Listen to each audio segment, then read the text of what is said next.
নমস্কাৰ, মই ৰূপম কলিতা জলখানা উঠুৱাখানা হাইস্কুলৰ মই বৰ্তমান প্ৰধান শিক্ষকৰ দায়িত্বত আছো। যোৱা মাৰ্চ মাহৰ 1 তাৰিখৰ পৰা 2025 চনৰ আৰু মই এইখন স্কুলত সহকাৰী শিক্ষক হিচাপে 1996 চনৰ পৰাই কৰ্মৰত। আমাৰ এই স্কুলখন 1958 চনত এমই শাখা হিচাপে স্থাপন কৰা হয় আৰু পৰৱৰ্তী সময়ত এই এমই শাখাটো আহি উচ্চ মাধ্যমিক শাখালৈ 1964 চনত আৰম্ভ কৰি আজিলৈকে অহৰহ যোগাযোগ ৰক্ষা কৰি আছে আৰু ইয়াক উত্তৰণ ঘটাই নিয়াৰ কাৰণে আপ্ৰাণ চেষ্টা কৰি আছে। প্ৰতিটো মুহূৰ্ততে তেখেতসকলৰ নজৰবন্দীত আমাৰ অনুষ্ঠানটো গঢ় লৈ উঠিছে। আমাৰ বিদ্যালয়খনত বৰ্তমান 305 গৰাকী ছাত্ৰ ছাত্ৰী আছে।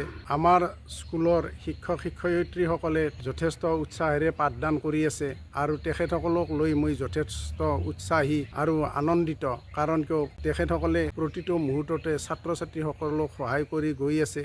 তেখেতসকলে হোম ভিজিট আদি কৰিও অভিভাৱকৰ লগত যোগাযোগ ৰক্ষা কৰি আছে। কিন্তু আমাৰ বিদ্যালয়খন কৃষি প্ৰধান অঞ্চলত অৱস্থিত, সমাজখনৰ বেছিভাগ মানুহেই আৰ্থিকভাৱে টনকিয়াল নহয়, যাৰ কাৰণে তেখেতসকলে আৰ্থিকভাৱে আমাৰ স্কুলত সহায় কৰিব নোৱাৰে। কিন্তু এই বিদ্যালয়খন ৰাইজে স্থাপন কৰি আজিৰ অৱস্থালৈ আনিছে। আমাৰ অঞ্চলৰ ছাত্ৰ ছাত্ৰীসকল, আমাৰ অঞ্চলৰ অভিভাৱকসকল যথেষ্ট উৎসাহী, যাৰ কাৰণে আমাৰ এই যোৱা সৰস্বতী পূজাত অভিভাৱকৰ জৰিয়তে ছাত্ৰ ছাত্ৰীসকলে আমাৰ এই মণ্ডপটো তৈয়াৰ কৰিছে, বিভিন্ন খেৰ ইত্যাদি আনি আমাক সহায় কৰিছে। অভিভাৱকবিলাক সদায়ে আমাৰ স্কুলখনত পদাৰ্পণ কৰে।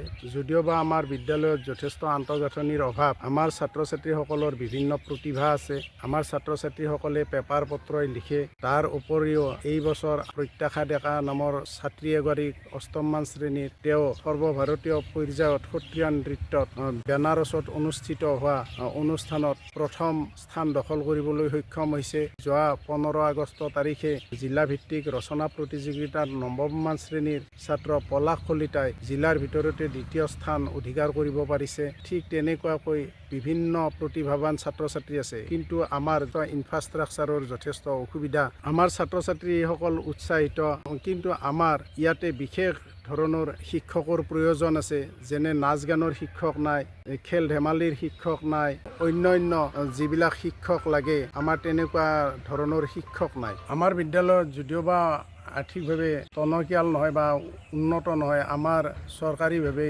এষ্টেকৰ পৰা এখন বাগিচা পাইছোঁ। আমাৰ প্ৰতিগৰাকী সমাজৰ ব্যক্তিয়ে তাত সহায় সহযোগিতা আগবঢ়াইছে। এটা পুথিভঁৰাল যোৱা বছৰ আমাৰ চৰকাৰীভাৱে পাইছোঁ। ইকো ক্লাবৰ বিভিন্ন কাম কাজৰ কাৰণে সহায় সহযোগিতা পাই আছোঁ। আমাৰ ইয়ালৈ বিভিন্ন পৰ্যায়ৰ প্ৰশিক্ষণ দিয়াৰ কাৰণে মাজে মাজে ব্যক্তি অনা হয়। এই বছৰ সপ্তধৰাৰ জৰিয়তে নাটক এখন আমি আখৰা দি আছোঁ। তাত গোলাপ কলিতা নামৰ এগৰাকী আমাৰ টিহুৰ ওচৰৰ কৰ্ণিমাৰা গাঁৱৰ বিশিষ্ট ব্যক্তিয়ে নাটৰ প্ৰশিক্ষণ দি আছে। আমাৰ বিদ্যালয়খনক বিভিন্ন সৰ্বভাৰতীয় পৰ্যায়ৰ বিজ্ঞানী, আন্তঃৰাষ্ট্ৰীয় পৰ্যায়ৰ বিজ্ঞানী আহি গৈছে। তাৰ ভিতৰত ডক্টৰ ধীৰেন্দ্ৰনাথ বৰঠাকুৰ ছাৰ, কুলেন্দু পাঠক ছাৰ, ডক্টৰ অৰূপ কুমাৰ মিশ্ৰ ছাৰ আৰু নাৰায়ণ তালুকদাৰ ছাৰ, অন্যান্য বহু কেইগৰাকী আহিছে। আমাৰ স্কুললৈ doctor Pinkudhar Barman, doctor Montu Bhuyan, doctor Dipul Kalita, doctor Suresh Bharali, doctor